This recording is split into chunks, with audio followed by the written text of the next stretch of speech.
Selamat pagi, salam berjumpa kembali bersama dengan Ibu Buana Ignatia dalam materi kita hari ini, materi yang kedua, yaitu hak dan kewajiban sebagai warga negara Indonesia. Minggu lalu kita telah membahas keanekaragaman dan kesatuan bangsa Indonesia. Maka hari ini kita belajar tentang apa hak dan kewajiban kita sebagai warga negara Indonesia. Tujuan pembelajaran yang hendak kita capai dalam materi ini, yaitu yang pertama adalah mampu menjelaskan hak dan kewajiban sebagai warga negara. Yang kedua, yaitu kita dapat menjelaskan akibat pelanggaran hak dan kewajiban. Yang ketiga, kita mampu menjelaskan contoh hak dan kewajiban Yesus sebagai warga negara Yahudi. Dan yang keempat, kita dapat menuliskan slogan ajakan untuk melaksanakan hak dan kewajiban sebagai warga negara yang baik. Baiklah anak-anak terkasih, sebelum kita membahas materi ini, alangkah baiknya kita terlebih dahulu mohon berkat Tuhan dengan doa pembuka. Mari kita berdoa dalam nama Bapa dan Putra dan Roh Kudus. Amin. Allah Bapa yang Maha Baik, Engkau telah menciptakan hidup kami dalam satu negara, yaitu negara Indonesia. Berkatilah kami agar menjadi warga negara yang baik, yang taat akan hak dan kewajiban kami. Demi Kristus Tuhan dan pengantara kami. Amin. Dalam nama Bapa dan Putra dan Roh Kudus. Amin.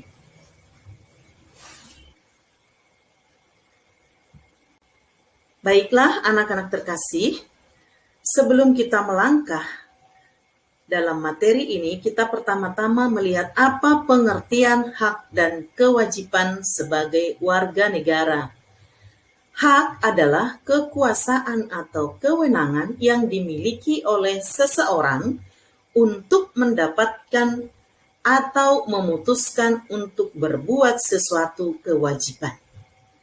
Sedangkan kewajiban adalah sesuatu yang harus diperbuat atau yang harus dilakukan oleh seseorang atau suatu badan hukum untuk mendapatkan haknya. Sebagai warga negara yang baik, kita punya hak dan kewajiban. Antara hak dan kewajiban harus kita lakukan secara seimbang. Marilah kita lihat apa-apa saja yang menjadi hak kita sebagai warga negara Indonesia. Yuk kita sebutkan satu persatu. Nah, contohnya adalah setiap warga negara Indonesia berhak untuk mendapatkan pendidikan, yaitu sekolah. Apalagi seperti kita anak sekolah wajib mendapatkan pendidikan 12 tahun. Yang kedua, sebagai orang beriman kita bebas memilih dan beribadah sesuai dengan agama dan kepercayaan kita masing-masing. Yang ketiga, sebagai warga negara, kita bebas untuk menentukan pilihan kita, bebas untuk mengutarakan pendapat kita sesuai dengan norma-norma hukum yang berlaku. Nah, anak-anak, nanti bisa anak-anak cari kembali bermacam-macam hak kita sebagai warga negara. Setelah kita mengamati tentang hak sebagai warga negara, mari kita bandingkan juga apa yang menjadi kewajiban kita. Karena antara hak dan kewajiban itu harus seimbang.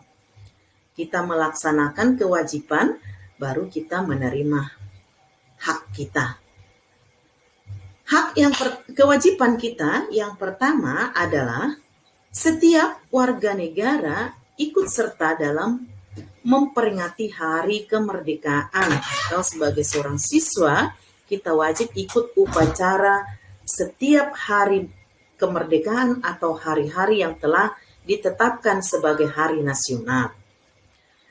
Kedua, sebagai warga negara, kita ikut serta dalam membela negara, baik dari tangan-tangan orang-orang yang telah menjelekkan negara kita, atau dari tangan-tangan teroris atau orang-orang yang merusak ketentraman negeri kita.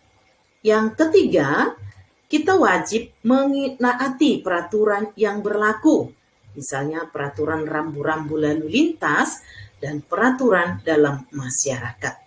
Selain itu, kita wajib membayar pajak atau iuran untuk negara kita. Misalnya iuran listrik, iuran air, dan juga pajak kendaraan, pajak bumi, dan bangunan. Ini adalah contoh-contoh hak dan kewajiban kita.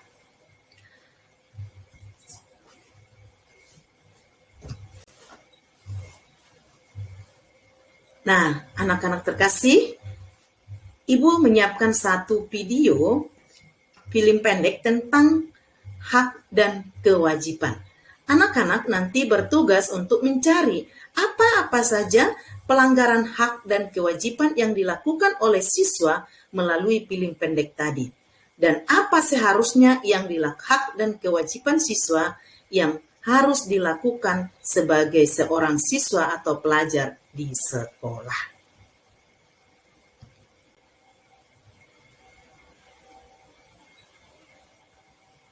Nah, setelah kita mengamati video film pendek tadi, tentu kita sudah mengetahui apa yang menjadi hak sebagai warga negara. Hak sebagai warga negara tentu yang pertama, kita berhak mendapatkan pendidikan dan pengajaran. Yang kedua, bebas mengeluarkan pendapat. Yang ketiga, bebas beribadah sesuai dengan agama dan kepercayaan. Yang keempat, kita dapat menggunakan fasilitas umum sebagai warga negara. Dan yang kelima, mendapat perlindungan hukum. Dari kelima contoh ini masih banyak lagi hak kita sebagai warga negara. Kemudian, mari kita lihat apa kewajiban kita sebagai warga negara. Seorang warga negara yang baik tentu taat pada kewajiban yang berlaku. Yang pertama adalah ikut serta dalam membela negara. Yang kedua, selalu menjaga ketertiban dan kebersihan lingkungan masyarakat. Yang ketiga, membayar iuran dan pajak negara. Yang keempat, menaati peraturan yang berlaku, baik di jalan raya maupun di tengah-tengah masyarakat. Yang kelima, setia dan taat pada hukum dan Undang-Undang Dasar tahun 1945. Nah, anak-anak terkasih, setelah kita melihat apa itu hak dan kewajiban, sekarang tentu masih banyak kita dapati dalam masyarakat orang-orang yang melanggar ataupun mengingkari hak dan kewajibannya. Apa akibat seseorang melanggar kewajibannya? Ya, tentu yang pertama adalah orang itu akan mendapatkan hukuman atau sanksi yang berlaku sesuai dengan hukum dalam masyarakat. Yang kedua, kehidupan bermasyarakat menjadi kacau. Misalnya, jika kita melanggar peraturan lalu lintas, tentu akan terjadi kecelakaan. Mungkin bukan kita yang celaka, tapi juga bisa menyebabkan orang lain yang celaka. Yang keempat, hak kita sebagai anggota tidak dapat tercapai dengan baik. Itulah akibat kita melanggar dari rambu-rambu ataupun kewajiban-kewajiban yang berlaku dalam masyarakat.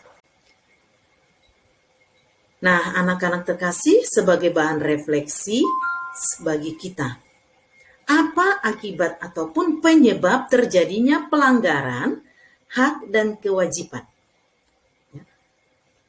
Seseorang melakukan pelanggaran hak dan kewajiban, ya, bisa disebabkan karena yang pertama, adanya sikap egois atau mementingkan diri sendiri, tidak peduli dengan keselamatan orang lain, bahkan keselamatan dirinya sendiri. Kemudian yang kedua, rendahnya kesadaran masyarakat dalam berbangsa dan bernegara. Ya, kurang menyadari bahwa dirinya adalah sebagai bagian dari bangsa dan negara kita. Yang ketiga, memiliki sikap intoleran. Kemudian yang keempat, penyalahgunaan kekuasaan oleh para pemilik ataupun pemegang jabatan tertinggi ataupun yang memiliki jabatan tertentu.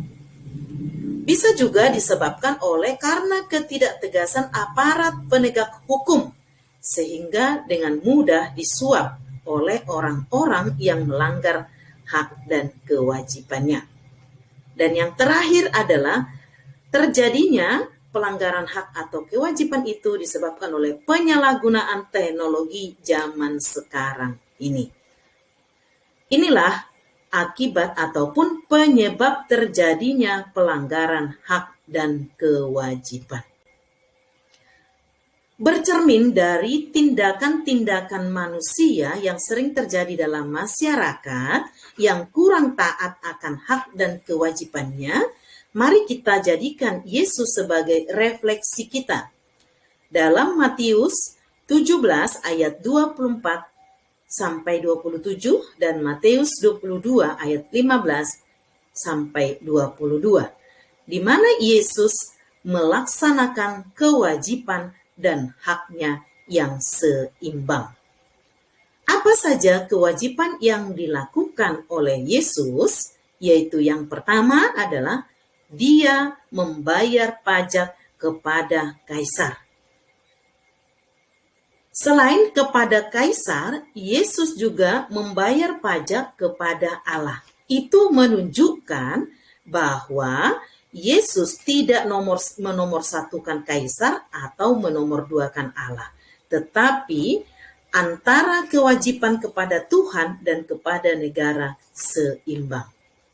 Yang kedua, Yesus merayakan Paskah Yahudi sebagai taat kepada aturan yang berlaku dalam adat istiadat masyarakat Yahudi.